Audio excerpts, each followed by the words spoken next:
Olá pessoal, espero que todos estejam bem.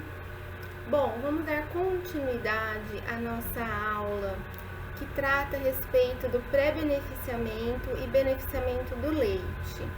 Então, na aula passada, foi falado a respeito do pré-beneficiamento do leite, que envolve etapas desde a saída do leite lá da glândula mamária, né, até o armazenamento do leite nos silos, né, de refrigeração. Agora nós vamos falar sobre o beneficiamento do leite. Tá? O que seria o beneficiamento do leite?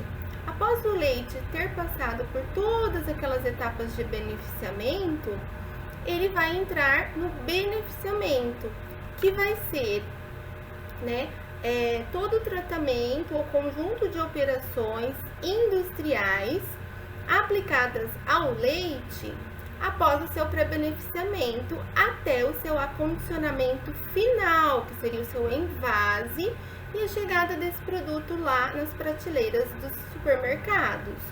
Tá? Na verdade, gente, essas etapas vão estar focadas principalmente no tratamento térmico que o leite vai passar após o seu pré-beneficiamento. E aí, quais são os tipos de tratamento térmico mais comuns? A pasteurização. Então, a pasteurização, gente, ela tem como objetivo destruir pelo emprego conveniente do calor, né, quase toda a microbiota banal do leite. O que é a microbiota banal do leite? É aquela carga microbiana que nós podemos até considerar natural, né? Que o leite já adquire após a sua saída da glândula mamária, que inclui micro-organismos que não provocam nenhum tipo de doença. Tá? Então, a pasteurização, ela vai destruir quase toda essa microbiota banal do leite e ela deverá destruir toda a microbiota patogênica, que inclui aqueles micro-organismos capazes de produzir, né, de provocar doenças ao seu consumidor. E a pasteurização, gente, ela deverá, né, alterar o menos possível devido à temperatura aplicada, né, as propriedades organolépticas do leite. O que é isso? Sabor, cor, odor, tá? E também a sua estrutura física, tá? Manter aí o seu equilíbrio químico, as suas vitaminas e enzimas.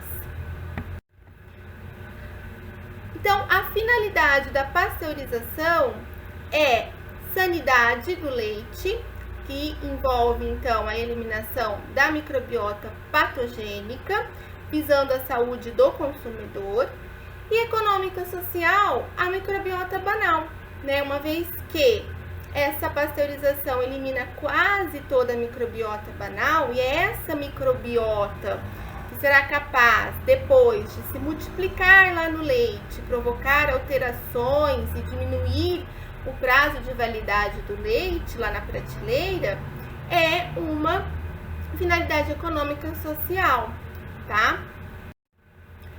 Bom, existem dois tipos de pasteurização que podem ser aplicadas no leite: a pasteurização lenta e a rápida.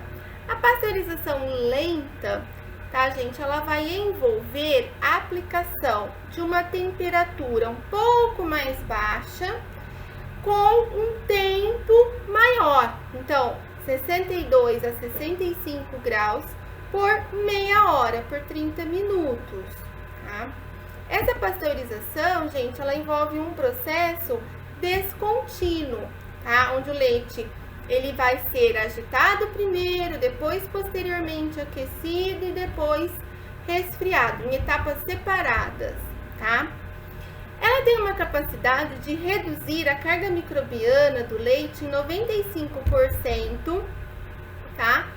Só que, como é aplicada uma temperatura mais baixa, né, ela exige que o leite tenha sido obtido por meios muito rígidos de higiene lá durante o processo de pré-beneficiamento, tá?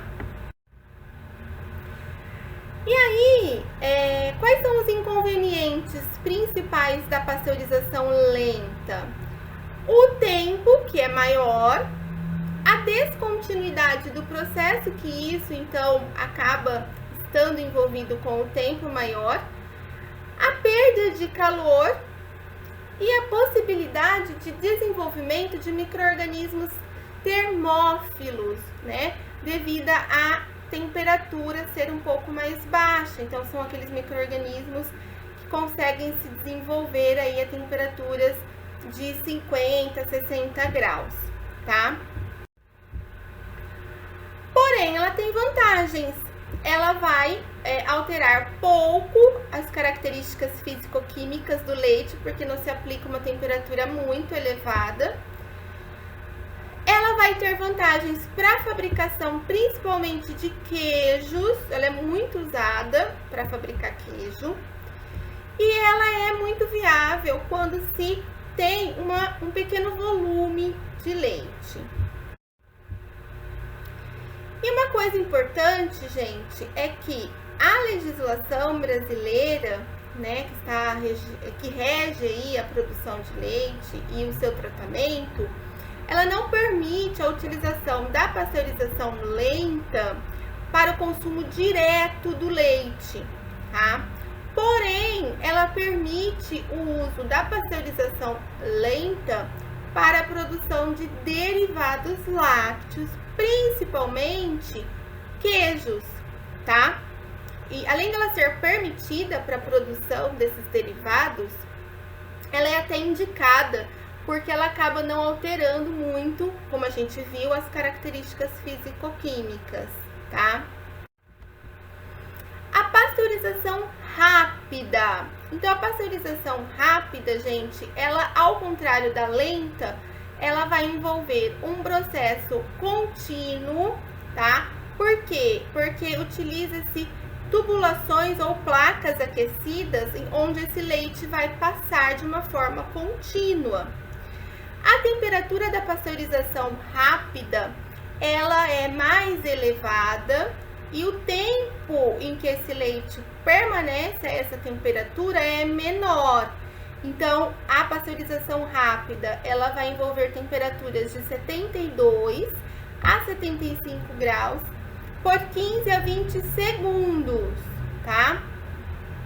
É o tipo de pasteurização ideal para grandes volumes de leite. Por quê? Porque ela é mais rápida, porque é um processo contínuo, tá? E a eficiência dela para reduzir a carga microbiana é de 99,5%. Lembrando que ambas as pasteurizações, elas têm como principal objetivo a eliminação dos micro-organismos patogênicos.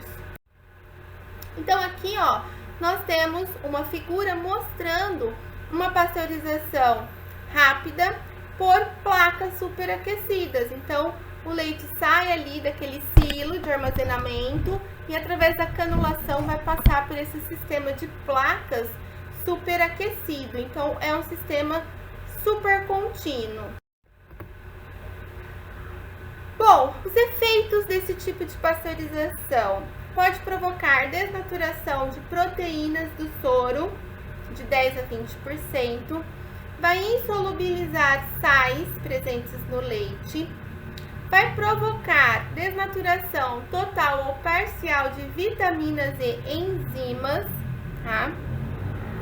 E as enzimas inativadas, né, elas são importantes no controle enzimático do leite, como por exemplo a fosfatase, que é uma enzima que deverá estar inativada após o processo.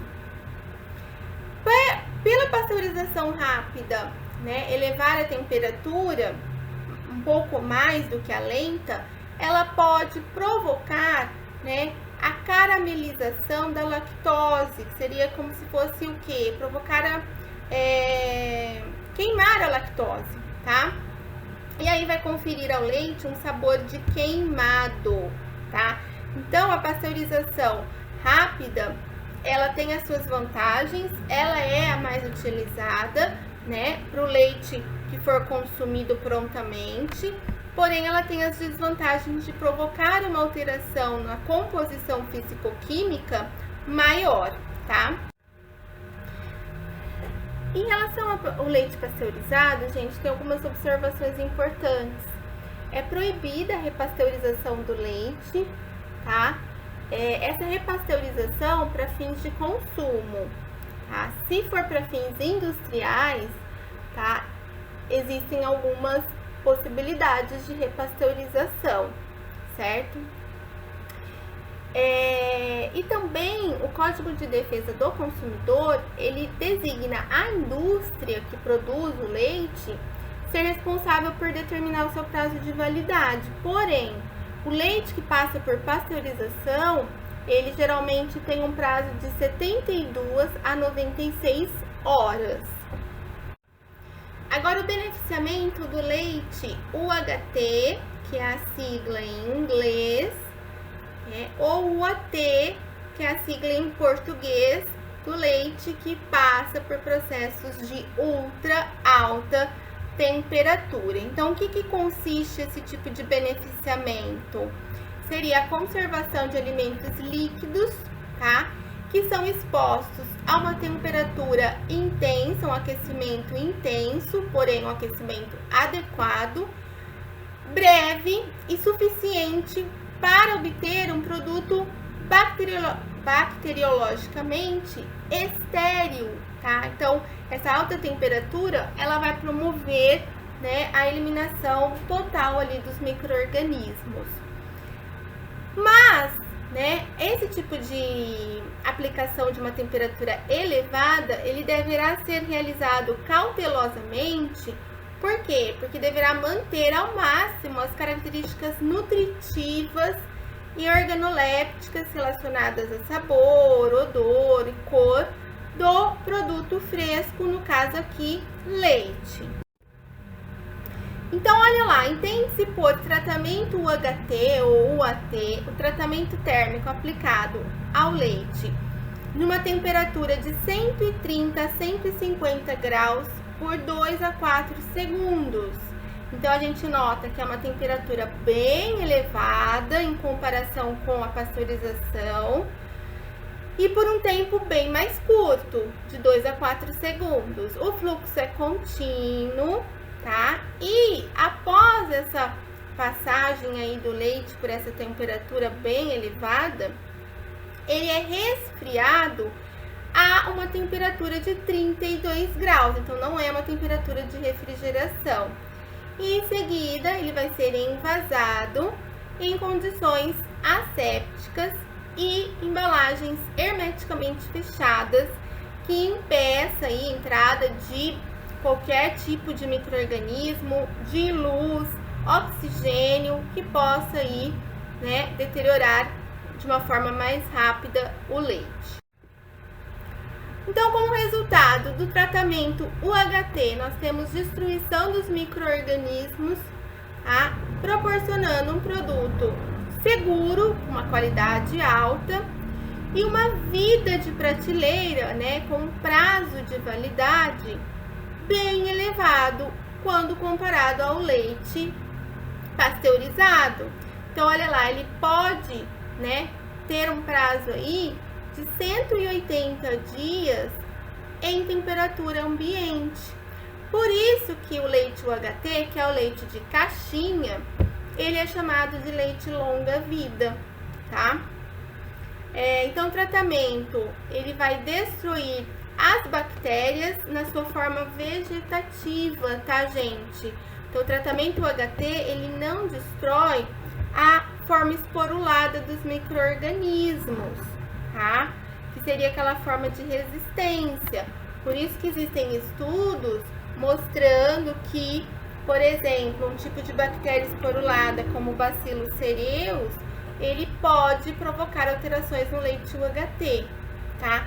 Por esse motivo, né, pelo fato então da do tratamento UHT não eliminar as formas esporuladas dos micro-organismos, não é um método estéril. Tipo, nós não podemos considerar o tratamento UHT como sendo uma esterilização do leite, porque a esterilização a gente vai ver que aí sim ela elimina todas as formas microbianas, seja vegetativa, seja esporulada.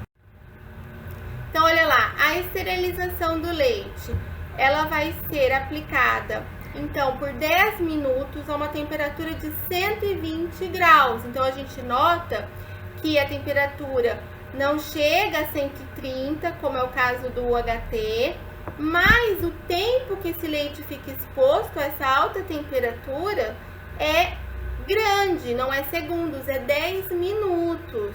Então, nessa temperatura, por este tempo, eu tenho a eliminação de todas as formas microbianas, inclusive esporo, tá? E esse tipo de método, tá, gente? Essa esterilização, por ela elevar a temperatura por um tempo maior, ela acaba provocando alterações físico-químicas no leite, que é a caramelização. Torna esse leite escuro, com gosto de queimado. Então, isso não é desejado, né, pelo consumidor. Então, a esterilização do leite, ela não tem uso comercial no Brasil, devido a esses fatores, para consumo, né, das pessoas. Então, olha só, aqui uma cadeiazinha do beneficiamento do leite UHT, que é o que passa por ultra alta temperatura. Então, olha lá, ó, a matéria-prima chegou lá na indústria, ela será padronizada, nós vamos ver o que seria essa etapa de padronização, será aquecida, homogeneizada, refrigerada, envasada e estocada. Então, olha só, na recepção do leite, que vai passar por tratamento UHT, é observada as condições higiênicas, né? Tudo aquilo que a gente viu lá atrás, né? Sobre as características organoléticas, as análises microbiológicas, né? As suas propriedades físico-químicas preservadas. Então, tudo isso vai ser avaliado. Após essa avaliação, ele é armazenado a temperatura de refrigeração de 2 a 4 graus, naqueles silos de armazenamento. Esse leite é cru ainda, né? E aí, em seguida, ele vai passar por padronização, né? Essa padronização, gente, está relacionada à padronização de gordura, né? Se ele vai ser, então, um leite pasteurizado desnatado, semidesnatado, tá? Então, nessa etapa, o leite vai passar por aquele processo de clarificação, que é aquela centrífuga que separa os glóbulos de gordura, né? E aí a gente pode ter, então, um leite desnatado, quando a gente retira a gordura, e esse leite tem no máximo 0,5% de gordura, semidesnatado de 0,6% a 2,9%. O padronizado é aquele que tem uma porcentagem de gordura de 3%, e o original que mantém a sua porcentagem de gordura, que é em torno aí de 3,5%. Então, nessa etapa de padronização do leite UHT, nós vamos padronizar as porcentagens de gordura, submetendo esse leite ao processo de clarificação. Após a clarificação, vai ser aplicado um aquecimento prévio ao leite, né, que seria uma pasteurização rápida, para eliminar as bactérias psicotróficas, enzimas, tá?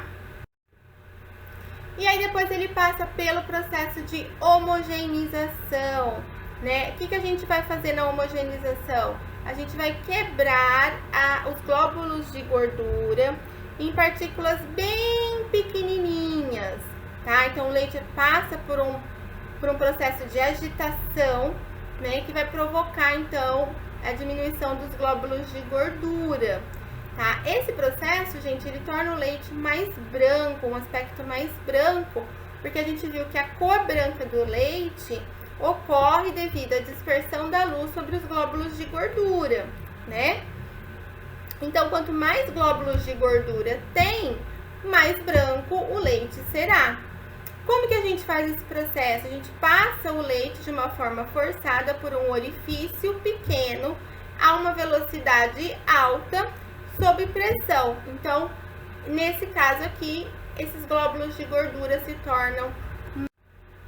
Então, aí após a homogeneização, o leite é submetido a alta temperatura, 73, 75 graus por 15 segundos.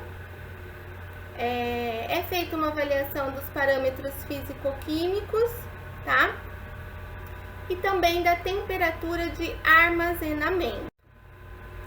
O processo UHT aplicado ao leite, gente, ele pode envolver dois métodos, o método direto e o indireto. O que seria o método direto? O método direto, como o próprio nome já está falando, seria a injeção ou infusão direto de um vapor superaquecido ao leite, tá? E aí aqui, neste método, a qualidade do vapor aplicado ao leite, ele é muito importante, né? Uma vez que se esse vapor tiver uma qualidade ruim, uma carga microbiana alta, ele vai contaminar o leite. E o método indireto seria em sistema fechado, por placas ou tubos superaquecidos. Então, esse leite não tem contato com a água superaquecida, né, o vapor. Então, no método direto, gente, a temperatura do leite ela é elevada rapidamente devido ao contato direto do leite com o vapor superaquecido. Isso vai permitir um menor tempo de exposição entre o leite e esse vapor. Isso evita efeitos negativos na qualidade do leite devido à sua exposição a altas temperaturas, né? Então, é uma forma bem eficaz de processamento, uma vez que a gente tem uma troca rápida de calor, sem ter que demandar um tempo de exposição deste leite a essa alta temperatura, evitando alterações nas suas características físico-químicas.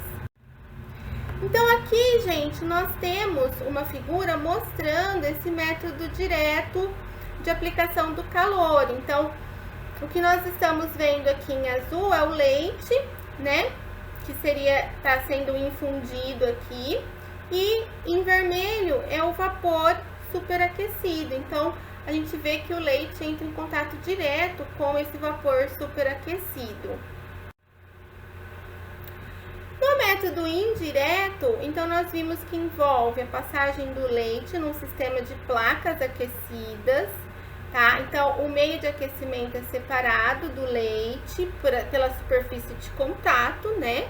Então, não tem contato do leite com a água. E aí, geralmente, o meio de calor usado para aquecer essas placas é a água superaquecida ou vapor de água.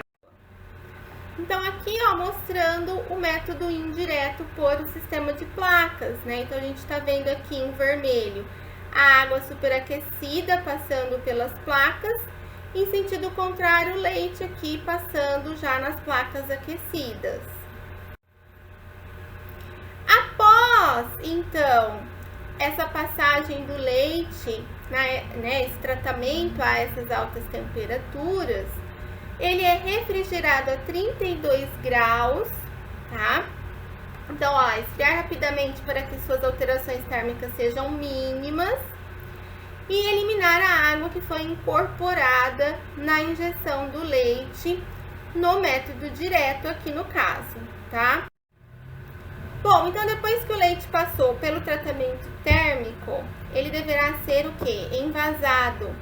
Tá? Essa etapa, gente, ela é muito importante, né? Principalmente na adoção de métodos de higiene. Lembrando que o leite já passou por tratamento térmico e está livre de quase 99% de toda a microbiota banal e toda a microbiota patogênica. Tá? Então, se a gente descuidar nessa etapa, eu posso contaminar o leite novamente, tá? As embalagens, elas deverão ser, né, com material totalmente asséptico. O enchimento dessa embalagem deve ser completo, evitando a presença de oxigênio dentro da caixa. e o fechamento totalmente hermético, né, para evitar a entrada de qualquer coisa que possa vir alterar esse leite. Então a embalagem ela é previamente esterilizada, tá? E aí, gente, qual que é o tipo de embalagem mais usada para o invase do leite UHT? Né? Quando a gente fala em leite UHT, o que vem sempre? A caixinha, né? O leite de caixinha. E sim, é o tipo de envase mais utilizado, que é as caixinhas de sistema Tetra Pak. O que seria esse sistema Tetra Pak? Essas caixinhas elas são constituídas, tá, por um conjunto de placas, né? Como a gente vê aqui nesse esquema. Então, desde a porção externa até a porção interna, existem várias placas que são compostas por materiais de polietileno, papel cartão, alumínio, né? Que esses componentes, tá, gente, eles vão ajudar a manter, né, o tempo de prateleira desse produto. Por quê? Porque ela vai promover um envase hermético do leite. Então, olha lá, o papel cartão presente nessa embalagem, ele vai promover a estabilidade e a resistência da embalagem. O polietileno vai proteger contra a entrada de umidade e o alumínio presente na caixinha protege contra a entrada de oxigênio e luz, tá? Então, esse é o sistema Tetra Pak. Há uns 6 anos ou mais, né, a indústria lançou mão de um outro tipo de embalagem, que são as garrafas PETs, usadas para envase de leite UHT, né, que são aquelas garrafinhas. Né? Essas garrafinhas, elas também têm, logicamente que elas são constituídas por outro material, são nanopartículas, né, de polietileno, que também vão conferir todas essas características para o leite. Então, vai promover estabilidade, vai proteger contra a luz, contra a umidade, né? Porém, um entrave para esse tipo de envase, gente, seria a reciclagem desses produtos, tá? Desse produto, dessas garrafinhas PETs para leite. Então, se a gente for pensar em viabilidade, né, econômica, ambiental, a melhor opção é a embalagem de caixinha, seria a caixinha, tá? Tetra Pak. Bom, então só uma curiosidade antes da gente encerrar, né, falando de envase do leite UHT, aquela história, né, de que o leite UHT, ele passa por tratamento UHT várias vezes e que o número de vezes que ele passa por esse tratamento tá lá no fundo da embalagem, né, aquele número na caixinha, é fake, tá, gente? Não é verdade. Aquele número, ele está relacionado ao controle, né, de fabricação da caixa, né, das bobinas da máquina que produzem a caixinha Tetra Pak. Não tem nada a ver com o número de vezes que o leite voltou para a indústria e passou por tratamento novamente, tá? E aí, então, após esse envase, o leite ele será estocado e distribuído. A estocagem do leite, gente, na indústria, deverá ser feita durante 7 dias, numa temperatura de 15 a 25 graus. Por que ele fica estocado durante 7 dias? Porque, né, a indústria tem que coletar uma amostra de cada leite, né, de cada lote, e fazer a contagem padrão em placa, né, que seria a contagem bacteriana, para ver se aquele lote realmente está seguindo, né, os padrões, né, de contagem bacteriana, tá? Então, aí após esses 7 dias, se tá tudo ok com as análises, aí esse lote é liberado para ir lá para as gôndolas dos supermercados, tá? Então, finalizamos a nossa aula. Peço que vocês, então, assistam. Se precisar, se tiver dúvidas, entre em contato comigo, tá bom? Muito obrigada, até a próxima aula.